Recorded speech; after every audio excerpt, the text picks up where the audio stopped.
Southeast Asia has a gem to show off, and that gem is ASEAN.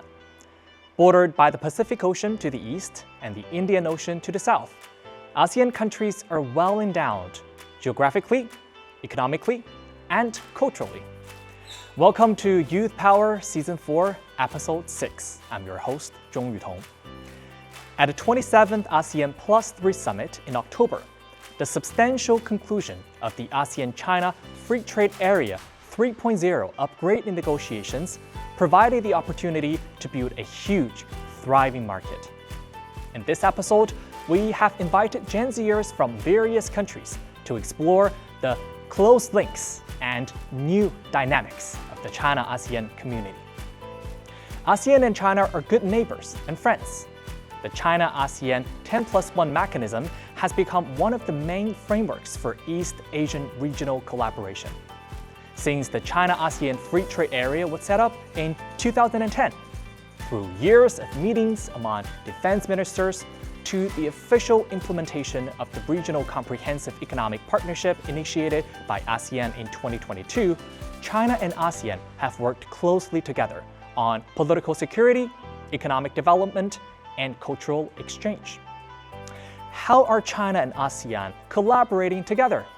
How can the two learn from each other to generate sustained economic growth? What should be done to resist unilateralism and promote mutual negotiations when conflicts arise? Together, let's power up.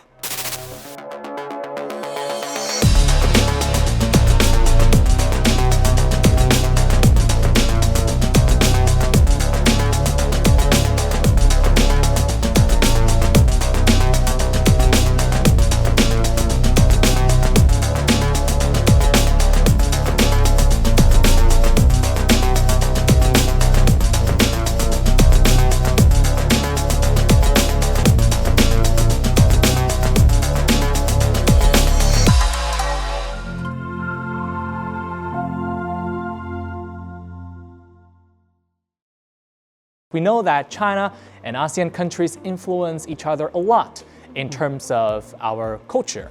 For example, ASEAN countries have the biggest Chinese diaspora, right? And we also have a lot of young people from ASEAN countries in China, especially studying in universities. So what are some influence that you have personally observed and experienced? And what do you think that means for you as an individual and for people in your country? I am Indonesian, but I am a Chinese descendant. My grandpa from my mom's side is a Chinese diaspora. So basically, both sides, like from my dad, we also have still Chinese descendant. So our culture basically is still very Chinese, but still, of course, Indonesian influence. The Chinese culture is not really celebrated just by Chinese Indonesian.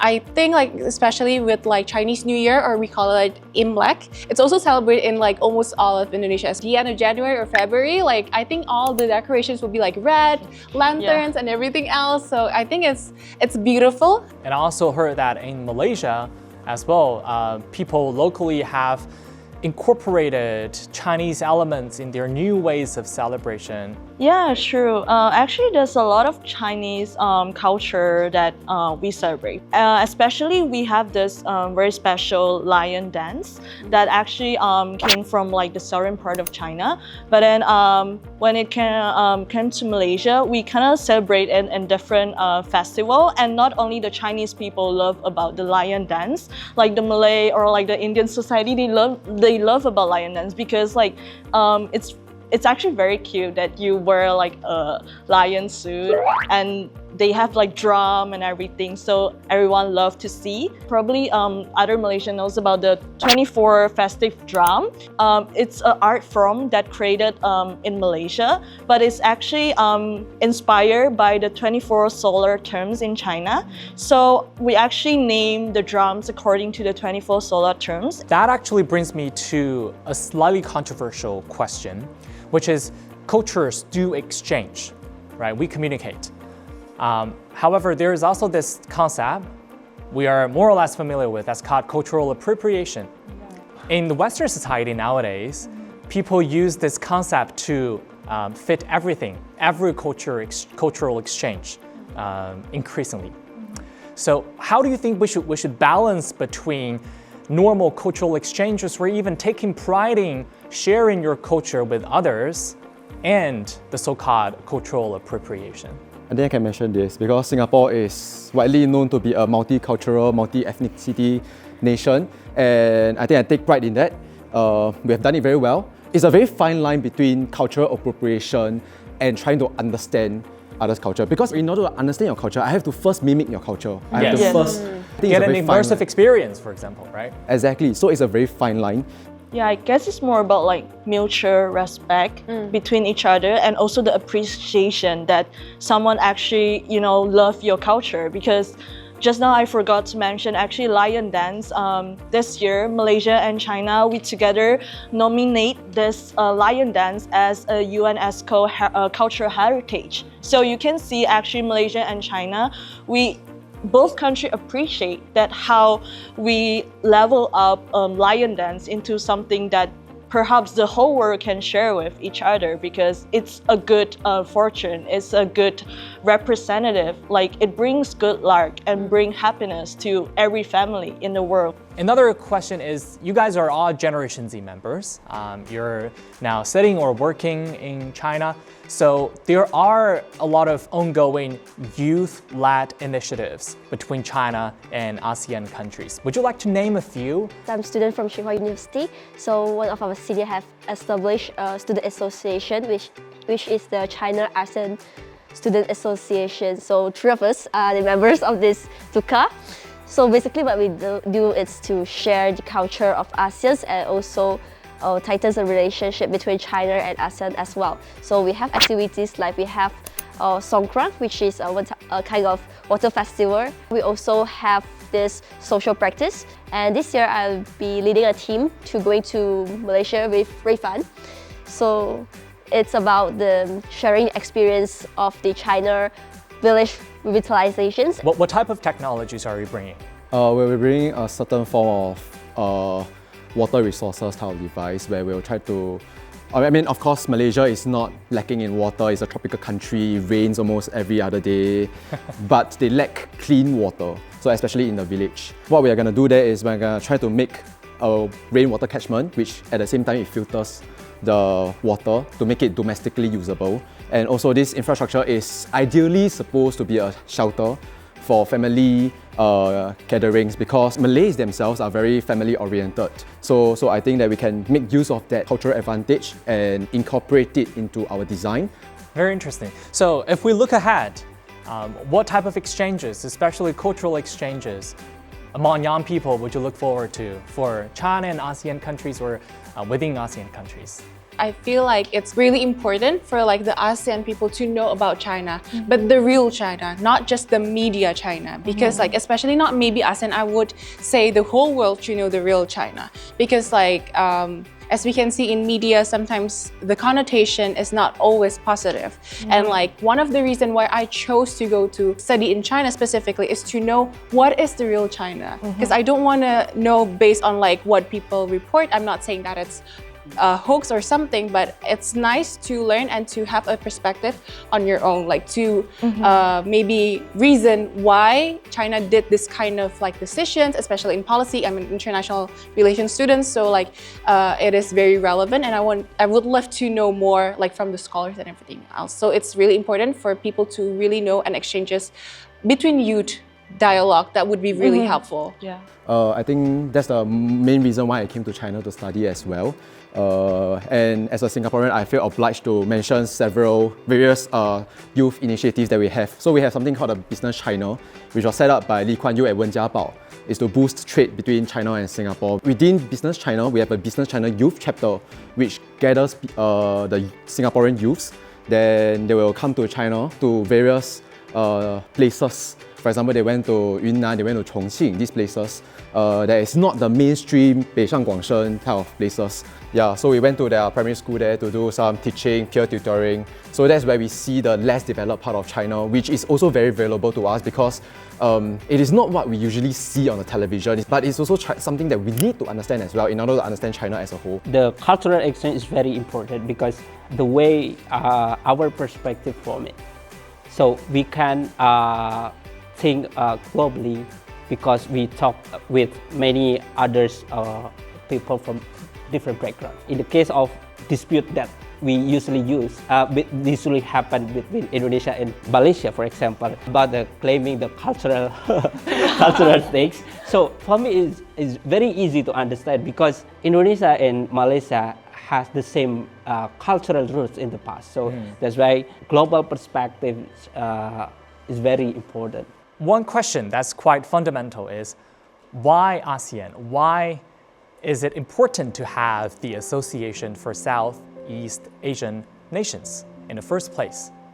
And what does that mean, especially for young people, to pay attention to ASEAN countries?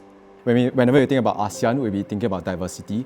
So when we have such diverse culture, it's very hard for us to find an identity within ourselves. So maybe one of the major function of ASEAN, other than settling diplomatic issues, is also to build a very unique identity. So it is when we go out of the world and then we'll be like, oh, we're from ASEAN. Having the identity not only help our youths explore other way and export our influence, but it is also a very strong brand in terms of economics. If you see ASEAN right now, you see the market, especially in Indonesia. Indonesia has 280 million population, and the unique thing is Indonesia currently experiencing we call it demographic bonus. It means that 69% of our population is in productive age. So it's dominantly by millennials and Gen Z. So this is maybe one of the another side of ASEAN. So there is a lot of room for consumption and Exactly. also potential for production in the future as well. Yeah. Economics is definitely a pillar for regional cooperation, and different ASEAN countries perhaps have different unique characteristics or advantages.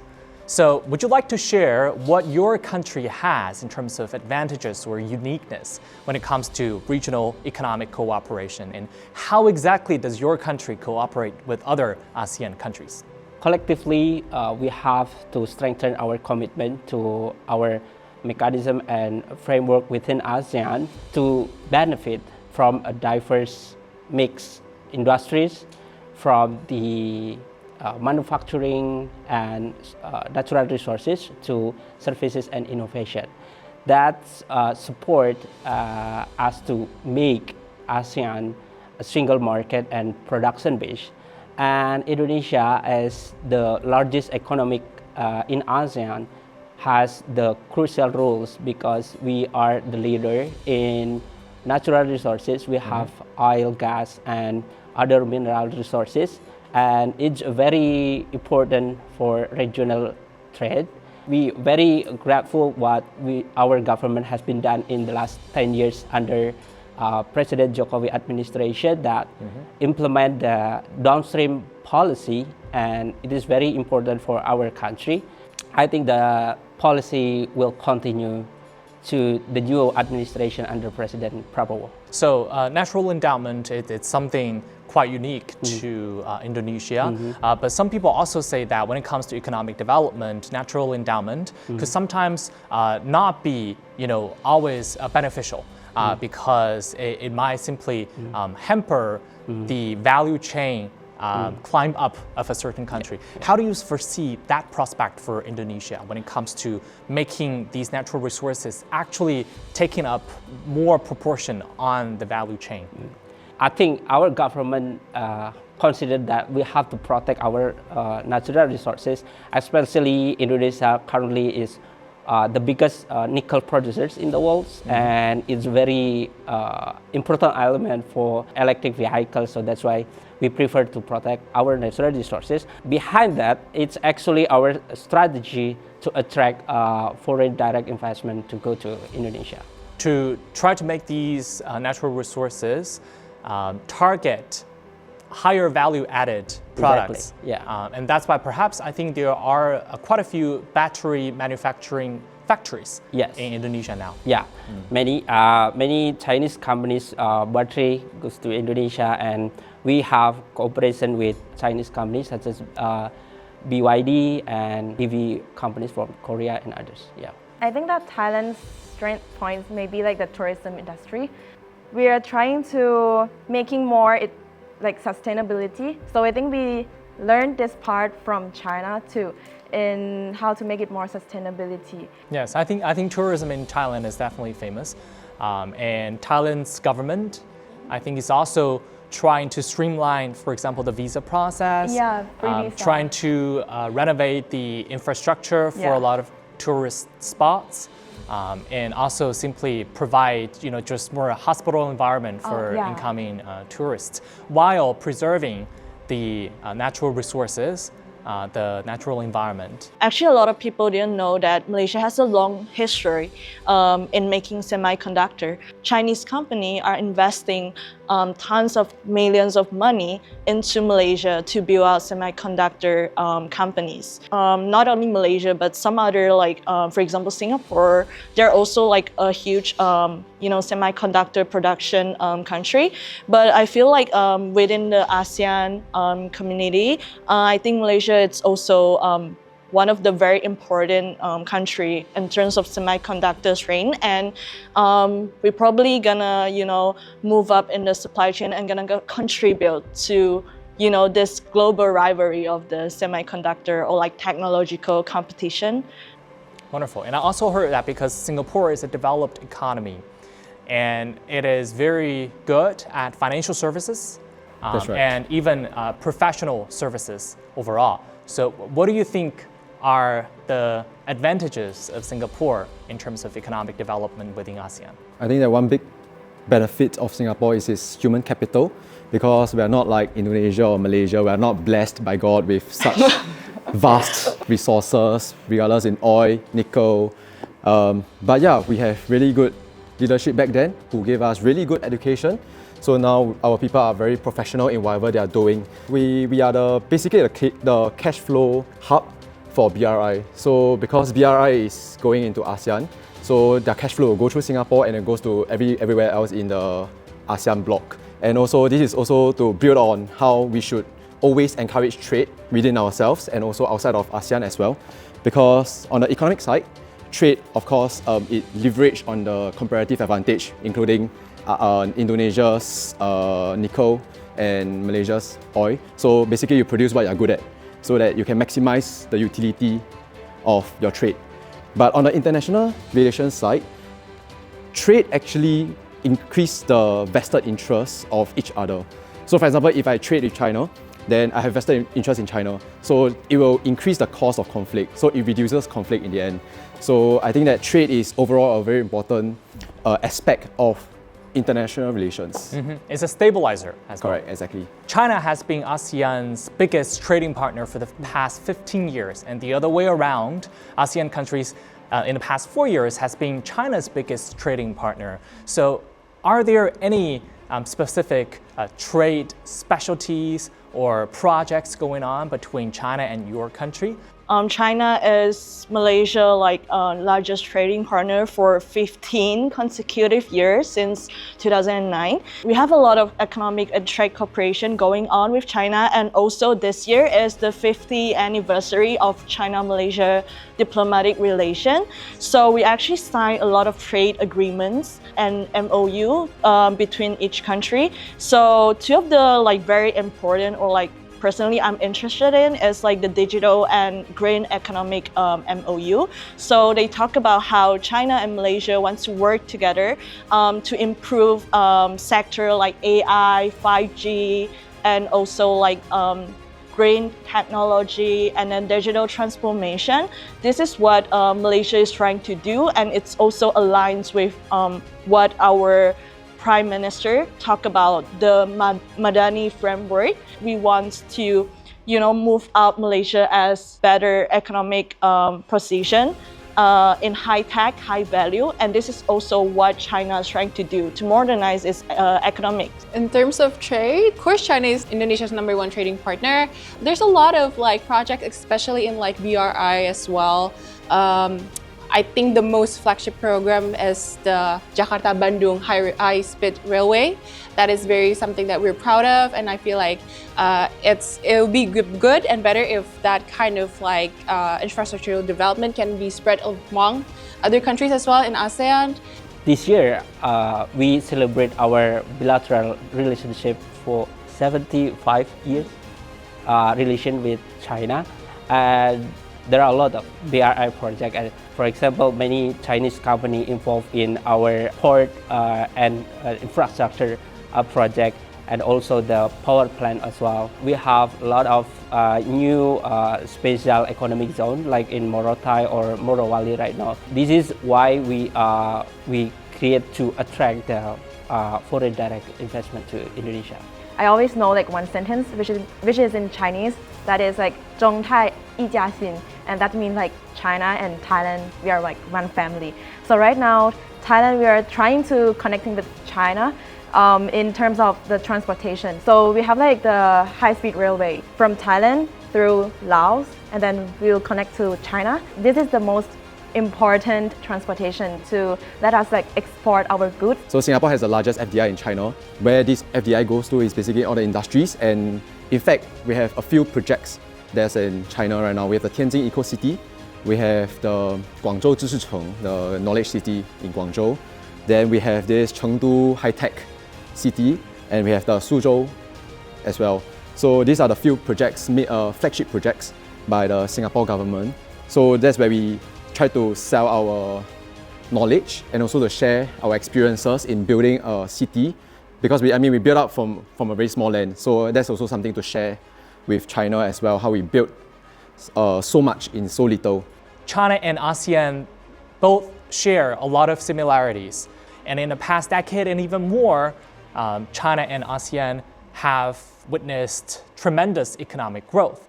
And actually now, ASEAN is the 5th biggest economy in the world. So what can we learn from each other when it comes to generating sustained economic growth? Indonesia and China has true ups and downs during maybe in the last 70 years, and we learn each other.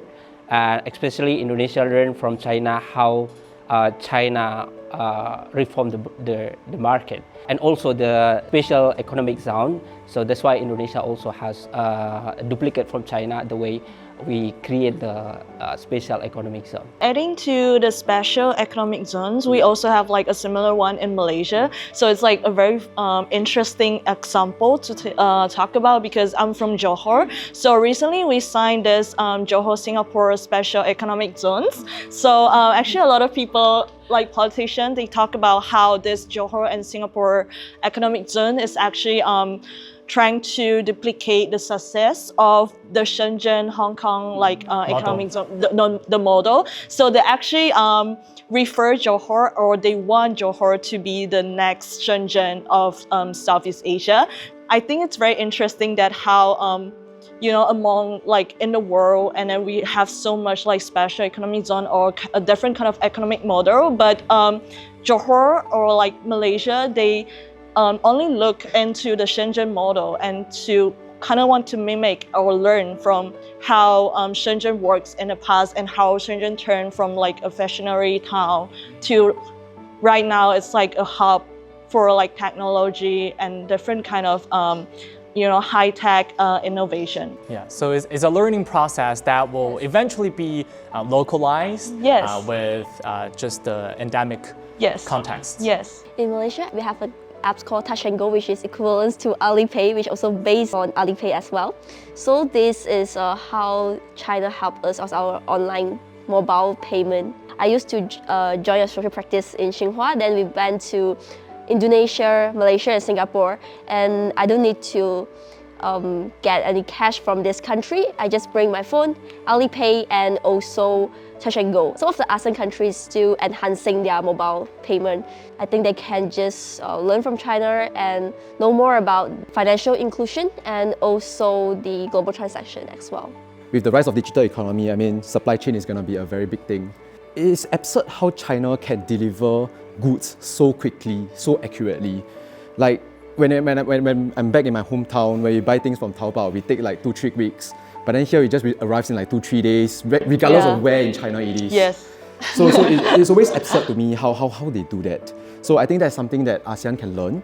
With the rise of digital economy, there has to be a rise in the infrastructure for supply chains. So I think it's very smart of China to be building the trains that connects all the countries together. So that brings not only people around, it brings the money around as well. Because like you said, for example, Singapore can serve more as a financial and HR hub, whereas other countries with their different advantages can just come together to form this community within which you can simply live the characteristics or the qualities out the best while collaborating with each other, so that perhaps goods can be delivered from one country to another within 2 to 3 days as well. That's manufactured in the third country within this community.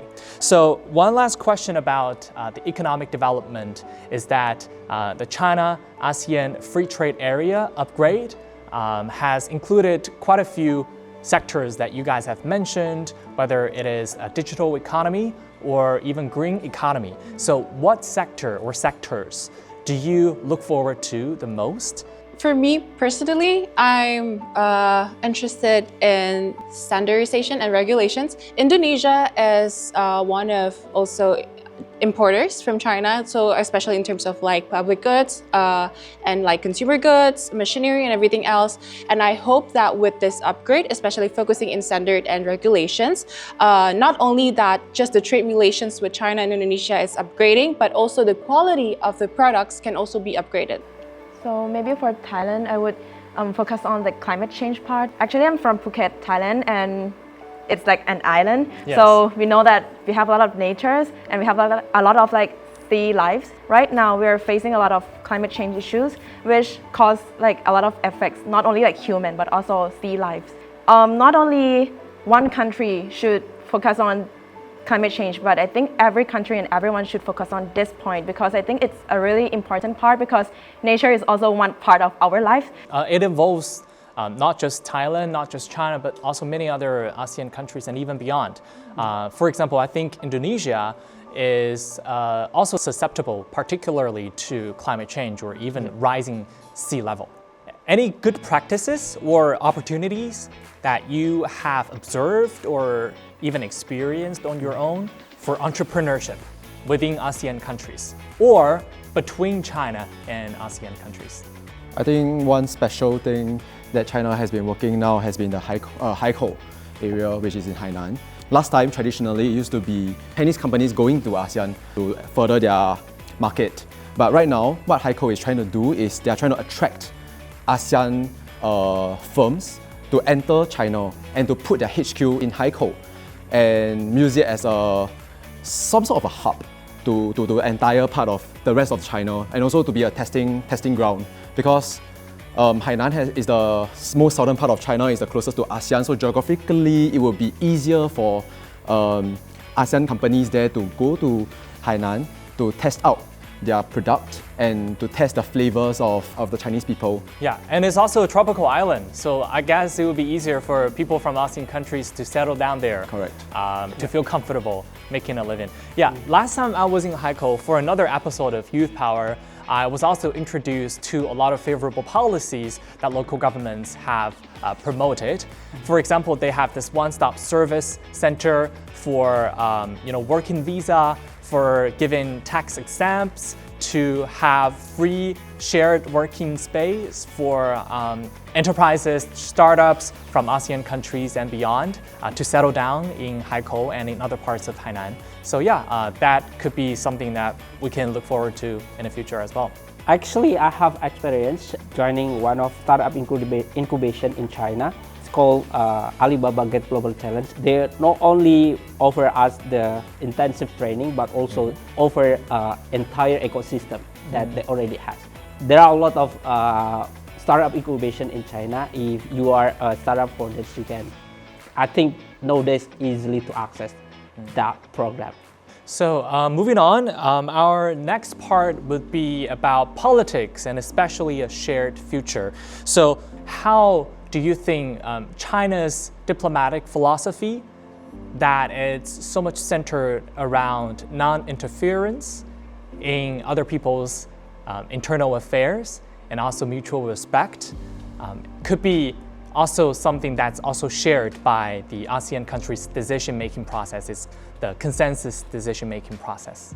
Actually, we have a method that we called, it's quite unique, we call it ASEAN Way. I can sum up into like maybe 2 words, like respect and peaceful resolution. So I think that this is what ASEAN is doing, like from the starting point until now. The non-interference and mutual respect is also something that ASEAN is really championing, because we really believe that to be able to unite and everything else, again, respect is the very basic thing that you need to have in first place, that we are all equal. It doesn't matter your size, your number of people, you're still like the same. Indonesia, Thailand, Malaysia, Singapore again, and China, like within our bilateral relationship and everything else, it's not necessarily all like happy and like all good news and everything else. Sometimes we also have our ups and downs, and it doesn't matter. Like we should focus more on the mutually beneficial things rather than just focus on one thing that is like the issue and everything else. Then we will go nowhere.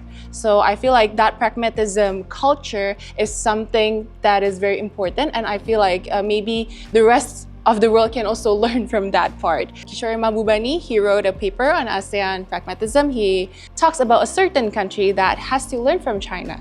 If you want to get ASEAN attention, then you have to work on the pragmatism. Don't ask us to choose one or the other, because that would never work for us. Yeah, adding on that, I also want to mention how ASEAN or like China, in general, we appreciate or we value the regional stability in Asia as whole. Because you looking at the world, ASEAN is perhaps one of the region without like a major war or not involving in a major war. Because without a stable region, we do not have trade cooperation or other cultural exchanges, and we need to understand each other. And this is why, as Mentari mentioned, pragmatism is important, because with this approach we can sit down in a table and we can talk with each other. We have consensus. We don't just take guns and weapons and go to the war. No, we sit down, we use pen and papers, we talk, we discuss, we find the mutual ground. This may be hard, right? A lot of people say that to negotiate among 10 different members, it's never an easy thing. But we don't do something just because it's easy. We do it because it's right. Yes. Right? True. So it's an ideal that we need to live up to with mutual respect, with discussions and negotiations over sanctions and wars, etc. So that actually brings me to another question, is that apparently this identity of ASEAN, or even more broadly, this identity of Asia, is on the rise. Chinese Premier Li Qiang also say that Asians' decisions should be made by Asian people. According to the State of Southeast Asia 2024 survey report that's published by ICS Yosef Ishak Institute's ASEAN Study Center in April 2024, about 59.5% of respondents believe that China is the most influential economic power in Southeast Asia, far outpacing other countries, with only 14.3% believing that the US holds the most economic influence. And in terms of strategic and political influence in Southeast Asia, China is also in a leading position. Over 50% of these respondents also believe that China's relationship with their country in ASEAN will improve or significantly improve in the next 3 years. When asked about China's concept of building a community with a shared future for humankind, 31.3% of the respondents believe that this concept also aligns with ASEAN's development direction. How do you guys think that ASEAN countries can resist unilateralism while balancing its roles or positions among greater powers in the world? In Indonesia, we have our diplomatic strategy. We call it non-block strategy. I quote one of the President Prabowo quote that 1,000 friends is few and one enemy is many.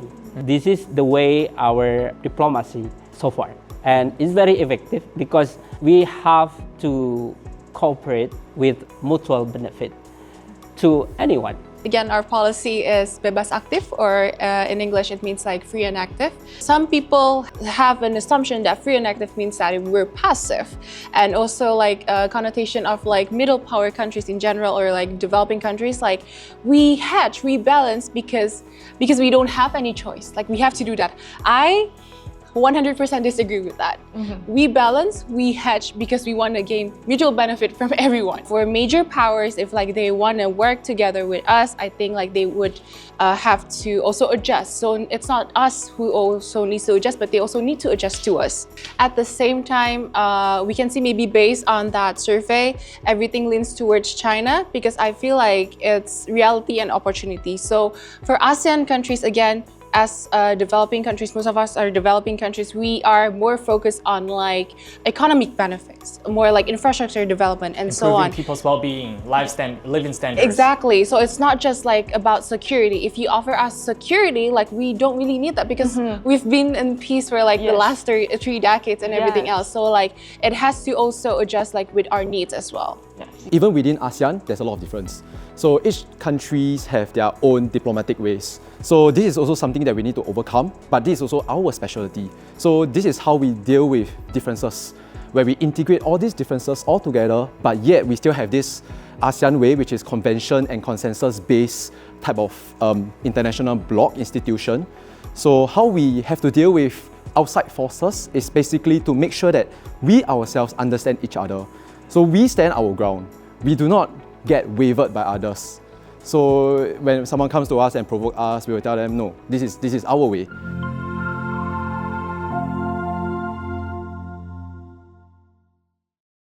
Bonded by the sea, we enjoy a common prosperity. Southeast Asia has historically been an important hub of the maritime Silk Road. The achievements of China-ASEAN collaboration are many, and the future is even brighter. In this episode of Youth Power, Gen Zers have looked at the ASEAN member states, the complementary advantages and mutually beneficial collaboration they're engaged in speaks to the vitality of Southeast Asian economies. The China-ASEAN 10+1 mechanism spans numerous fields including economics, culture, security, energy, and the environment, strengthening political trust, friendship, and collaboration. As the world economy continues to recover after the COVID-19 pandemic, multilateralism and free trade are more important than ever.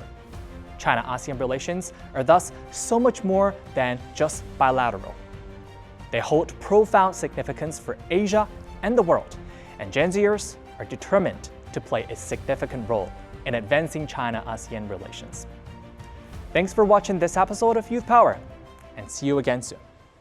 Use of China and ASEAN have to collaborate in the future because we have so many opportunities, so many potential collaboration between these two big powers. So yeah, let's collaborate that. I think we need each other because we're all in the same boat. Like we're facing the same challenges, we're living in the same world, but together as a whole, ASEAN and China, we can work together for a brighter future, or a future that our generation want to have. There's a saying in Indonesia, it's called Bhinneka Tunggal Ika, which means like unity in diversity. I think that concept also plays a role in like the bigger concept as well.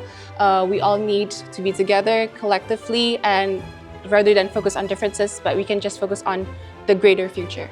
because we have to appreciate the diversity, not just only in ASEAN country, but also with China and ASEAN. So we don't just learn from each other, but we appreciate the assistance of each other. So that's why we need to be unite together. So for me, like collaboration is one of the most powerful engine. So moving forward without leaving ones behind, I think this is the most important. Yeah. So for me, I would like to make use of one of the quotes in this studio where the world is not that big, but we're not that different. I would like to argue against that. The world is very big and we are very different, but I'm sure that we can unite in this diversity. Yeah.